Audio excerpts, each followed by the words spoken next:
Steve, if there was an award for having a pretty trendy machine shop, I think you may certainly stand a chance of winning it. I've got to congratulate you. What a fabulous facility you've got here, and it dressed with Matsuura machines. Can you tell us about this H Plus 630 that you've got? Yeah, it was a big investment for us, probably about 4 or 5 years ago now. We were moving heavily into oil and gas and we needed something to produce castings. We already machined most of the internal parts for this casting, so we purchased this from Matsuura along with a large vertical CNC lathe. And basically nowadays it's that market's died and we're using it for other types of equipment, you know. It's a twin pallet machine, but it's a 630. It's a big horizontal with a lot of tools, a lot of power. You've got the BT50 spindle, face and taper contact, but you need that. I mean, if we look at some of these parts that you're machining, you don't do soft materials, do you? No, we tend to be onto the difficult stuff. We're looking for high complexity parts, basically that other people might shy away from.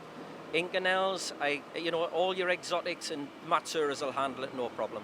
And this particular part that we'll have a look at in a minute, that's got a lot of metal removal on it, hasn't it? And you leave it running unmanned as well, don't you, I believe? Yeah, basically there's a day shift in here that finishes around about 4 p.m. and we have a back shift that come in to just basically man machines to keep them running. And the machine, that Matsuura, will keep on running until 12 o'clock midnight, working with tool steels and cutting. But it's, it takes a little bit of preparation, but it generally runs up till midnight. Now, I know I'm going to have a quick walk around the machine shop in a minute and have a look at some of the other Matsuuras that you've got. But can you just tell our audience about your journey with Matsuura and the machines that you have purchased in the time that you've been running the company? My journey with Matsuura probably started maybe 30 years ago when I used to work on machine tools. And I was lucky enough to get one when I was a horizontal machine and centre worker, and basically worked out straight away they're a nice piece of equipment, and you need to rely on them, and the accuracy's always there, and so when I eventually bought Kail myself and wanted the best for the people who work for us, I thought really need to try and buy Matsuura myself, and they're extremely reliable. And you had horizontals traditionally, but you moved into their 5-axis machines when the MX520 came about. That was good for you, wasn't it? You were quite pleased when they launched that 5-axis machine. Yeah, recognised potential for us straight away. Basically be able to put a part on there and get it off complete instead of having secondary operations. We now basically think 5-axis.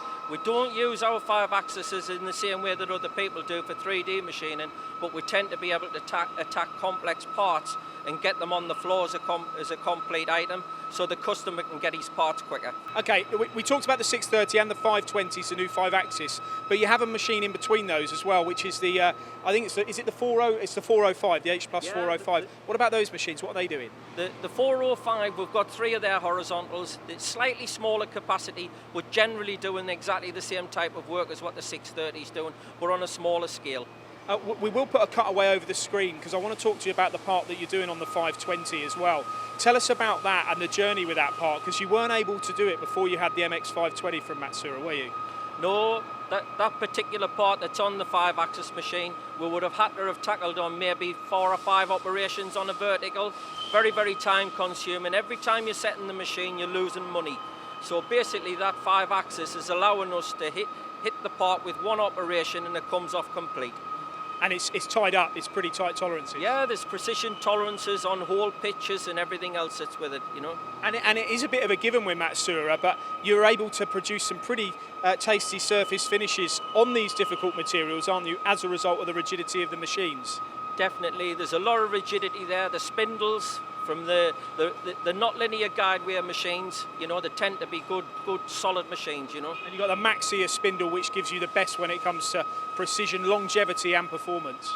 Yeah, you can rely on everything as far as the rigidity goes, and that shows in the surface finishes that we achieve. And if they do go wrong, which I know they don't very often, what sort of response do you get from the team there? Matsuura, again, very, very good, yeah. But I've got to be honest, right, we very rare have to call the service department. If we do, 9 times out of 10, they'll help us over the phone and we'll fix things that way. Right, I'm going to have a quick walk round, Stephen. Thank you very much for your time. Yeah, cheers, thank you. So this would be the first machine that we were talking to Stephen about. What a lovely component that is. I've got to say, that's the Op 1 completed, and now they'll be turning that over to machine Op 2, which I believe is happening in the machine at the moment. So this is the 630. I'm going to have a very quick chat with John here as we tour. John, is this the machine that you operate most of the time? Yes, most of the time, yeah, 630 horizontal, yeah. And what's your opinion on the machine itself? It doesn't seem like there's any vibration or anything when you're cutting on here. The rigidity, it is really useful, it's helpful for tool life. And what are you actually cutting in here at the moment? What is the material of the part we just saw? It's a tool steel, Depths of cut? 5mm. And feed rate? Metre a minute. Okay, so and like I say, there's no vibration on any of the machine, is there? Handles that lovely. One thing I wanted to ask you, tools on this. How many tools in the back of the machine? It takes 60 tools. So does that mean you can use this for sister tooling and things like that if you choose to? Because certainly if you get a bit of tool wear. Yeah, we often use that for run 2 shift. Favourite machine in the workshop for you? Yeah, definitely. Good stuff, thanks John. Right, so let's move on. This is actually the finished part. This is what comes out here, the tool steel component that John was talking about. As we work our way back here, you can see that this 630 machine actually has dual exit on the swarf conveyor. And as I mentioned to Stephen, we are making some serious swarf here. I wonder how long it does take to fill both of these conveyors.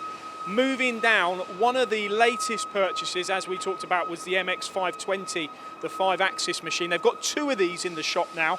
And the part that Steve mentioned is actually on this machine at the moment. Now, it's not machining at the moment, it's just finished, but this is actually the component. If you can bring the camera over to that, Chris, you can see that's the part that he was talking about where they were struggling to make it before they had the 520. It's tied up to pretty tight tolerances and they make 2 out of this. They've obviously got this one here and then they turn the bar over and they can make the second component.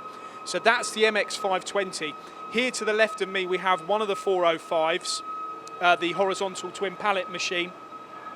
We also have another 405 here, twin pallet machine. Let's see if we can catch up with this gentleman here. Good afternoon, or good morning I should say. So what do you like about this machine then that you're operating? Just the size, the efficiency of it and the accuracy. And what are you actually machining on here? What materials? Again, they're pretty hard? Between 316 all the way up to Inco 625, so from generally like soft material to exotic hard metal. And you get on all right with the program inside? You do most of it at the machine, or you? Yeah, it's a Fanuc control and it's very easy indeed. Good stuff. Enjoy the rest of your day. So that's the second 405. There's the third 405. Again, twin pallet, horizontal machine. And then the final part of the jigsaw, should we call it, is this 520 here, which is the second of the 2 machines that they had here. It just goes to show, I mean, it's some investment that they've made here in Matsuura over the years. You can certainly see with all this technology here that this company's going places. They're even talking to Matsuura about the next stage, which is unmanned machining on 5-axis machines. That's it here from myself, Kail and Company. It's certainly all blue here.